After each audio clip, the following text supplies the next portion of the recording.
ಯಾರಲ್ಲಿಗೆ curiosity ಇದೆ 2025 ಹೇಗಿದೆ ಅಂತ ಅಂತ ಅನಿಸಿದ್ರೆ ನಿಮ್ಮಷ್ಟಕ್ಕೆ ನೀವೇ ಯಾವ ಥರನ ಫೈಂಡ್ ಔಟ್ ಮಾಡ್ಕೋಬೋದು ಅಂತ ಒಂದು ನ್ಯೂಮರಾಲಜಿಯ ಕ್ಯಾಲ್ಕುಲೇಷನ್ ಮೆಥಡನ್ನ ಹೇಳ್ಕೊಡ್ತಾ ಇದ್ದೀನಿ.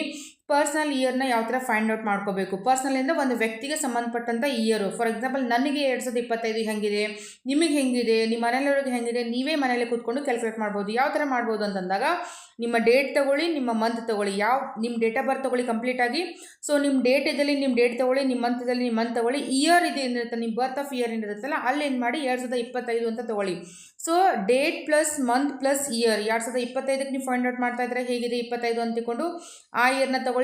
ಎಷ್ಟು ನಂಬರ್ನ ಆ್ಯಡ್ ಮಾಡಿ ಸಿಂಗಲ್ ಡಿಜಿಟ್ ಏನು ಬರುತ್ತಲ್ಲ ಅದು ನಿಮ್ಮ ಪರ್ಸ್ನಲ್ ಇಯರ್ ಆಗಿರುತ್ತೆ.